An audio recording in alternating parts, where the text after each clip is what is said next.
Hey guys, how you doing? Wanting to check in with you, everybody, and give some, some thoughts at the moment. So, it was really interesting.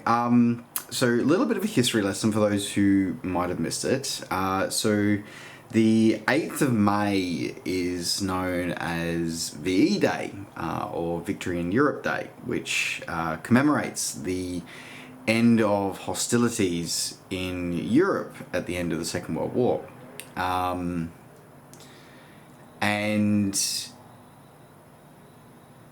in past years, it's sort of been very much held up as a... my blood sugars have not been behaving this afternoon. It's been held up as a bit of a moment where the world can actually sort of reflect on where it came together to take on tyranny and injustice in its own way, and in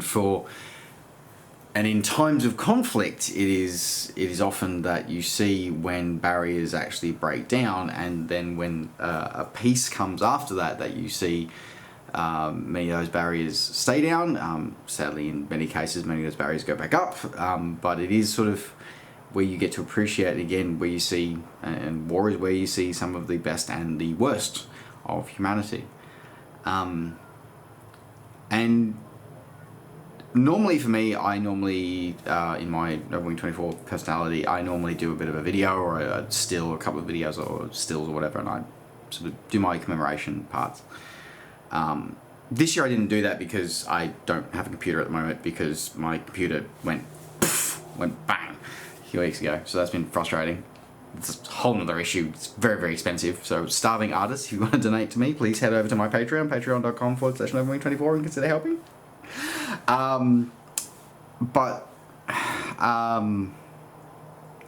The reason why this year struck me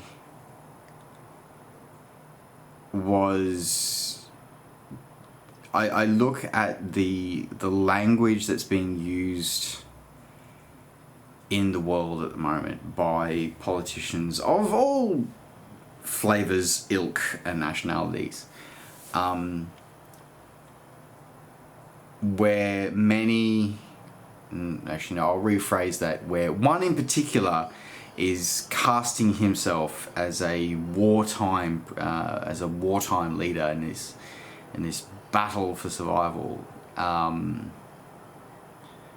Many others are sort of leveraging elements of that, but they're not sort of banging the drum beats of war like one particular one is. What concerns me the most is how polarizing we've all become as a species. And I see this in everywhere, not just in politics. I see this in forums, I see this in gaming, I see this in the damn office. Like, it seems to be that it's very difficult for people to have an open conversation anymore. There's this pathological need to be right. And, you know, I must be right, therefore, if I must be right, then therefore you must be wrong.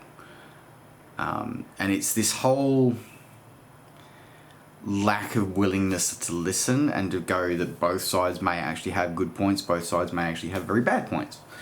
And given that, you know, I am someone where I have looked in the past and thrown the idea out, and now, and once again, I'm looking at potentially moving on to another country, it's become something a bit more interested in. It always has interested me, but it's just become a little bit closer to home, and it's just watching the politics of division resurfacing. And I see this here in Australia as well, and in at least prior to current world events, I saw this politics of division very much taking hold here in Australia. This warfare, this war, this almost civil war being fought between, you know, the shit party and the shit light party. reference to a very funny bunch of comedians. If I can find the link, if I can think of it, I'll put the link in the description down below. And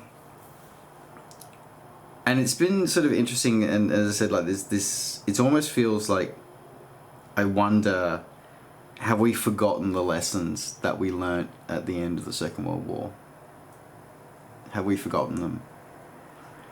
Because part of commemorating an event like that is that you remember why it was such a terrible thing, and why you shouldn't do it again, and what you need to sort of control stuff. So, have we forgotten those lessons?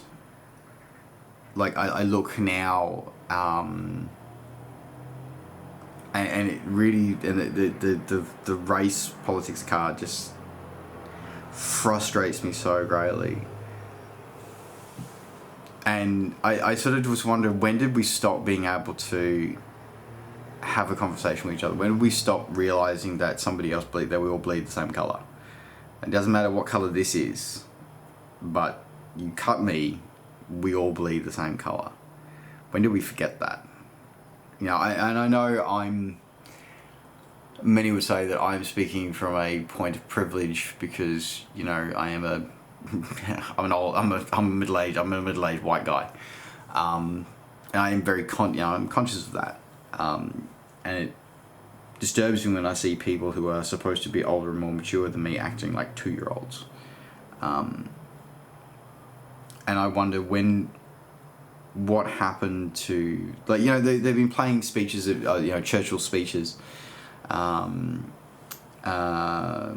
King Edward's at their speeches at the end of the Second World War, and it's sort of like, when did we've lost orators like that? To be a leader, you used to be able to have a oration, be able to lead people and be able to rouse them to action. And, you know, even and to be able to express your point of view and enunciate yourself, and to be able to present an image of what your vision to the world. And yet it seems that, like, I look at the Australian Prime Minister Scott Morrison, I look at him and just go, he's just a babbling mess of pandering to church and big business. I look at Boris Johnson, and I'm a British national, so, you know, I can legitimately look at this, and I did not vote for him. Yeah, I look at Boris Johnson and go, like, how did you actually get there? Like, legitimate question. How did you get into Parliament for a start? Like, yeah, don't get me wrong, he was a laughable buffoon when I lived in London and he was the Mayor of London, because I lived there when he was the Mayor of London, and he was a laughable buffoon. But how did you get out there and become the leader of what was ostensibly, what was once one of the greatest empires of the world? Like, how did that happen? Like, you can barely string 3 words together in a sentence. You don't make sense. You contradict yourself all the time. And what is interesting is that he rose to the leadership of the Conservative Party in the United Kingdom based on this these policies and these discussions of, you know, Britain first and get rid of the immigrants, you know, Britain jobs for Britons and all this kind of nonsense, which is understandable on one level, but at the same time, it takes time to build those things, and you have to have people who want to use those, to learn those skills and do those jobs. And if they don't, or they don't have the skills to do it, then you have to get people in from somewhere. And what was observed, and with great interest by the media, and myself and many others, is that his life, because, you know, he was infected with COVID-19 and he became gravely ill, and he was in ICU for several weeks. His life was saved by 2 migrant nurses. So they're doing a job that Britons either do not want to do or do not study to become qualified to do said role. And I know the NHS and the nursing environment in the United Kingdom is as messed up as it is, because my family spent many years living and working in the United Kingdom on rotation. They'd spend a year working in Australia, and then they'd spend a year or up to 5 years at I think up to 3 years at a stretch, working in hospitals in the NHS. So just because they can't retain the nurses enough, they can't get the education, because it's just not seen as a job to do. So be careful what you wish for, guys. And I'm hesitant to sort of say anything about American politics because I'm not actually there, but I do very much have a vested interest in it. But it's that thing of what's good for the goose is good for the gander, is probably the thing I would say, is that, you can't say that it's against my, it's my right to protest, you can't stop me, and then also say that a woman can't have a choice in a say in what happens to her own body. Sorry, you can't have one without the other. Like, that's just how this works. You could not like it, that is completely up to you. And there was a commentary that I made of someone who was like, these people are freeing us, the great state of Michigan, they're fighting against the government. The government has no right to keep us in our homes. I was like, I'm sorry.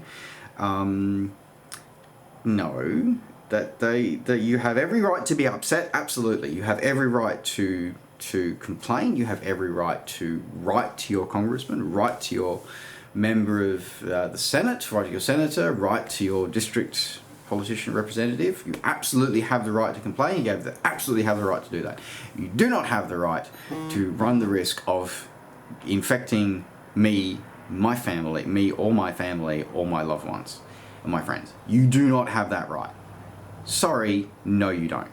And it just boggles my mind that people are happy for people to die to make profit for someone they will never meet and doesn't give a rat's about them.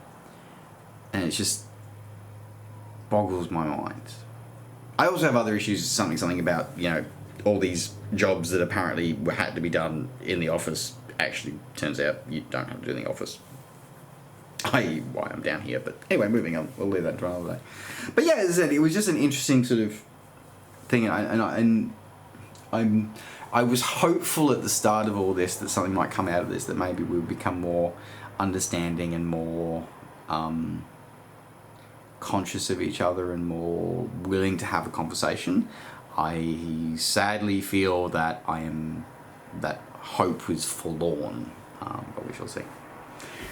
Anyway, I ran 13 miles today and I'm tired, and I've suddenly realised I need a nap. So I'm going to set this editing and encoding, and I think I'm going to go have a nap. So hope you guys are all going well. Stay safe. If you do feel like supporting a struggling artist, please consider supporting me on Patreon, patreon.com/nobling24. Mostly it's set up for my other self that does the flight sim stuff, but it also pays for the stuff that does this as well. So you're supporting me here as well, and my triathlon addiction, maybe. Well, not that many triathlons are really happening anytime soon. But yes, hope you guys are all well. Take care, and I will talk to you later. Okay, bye.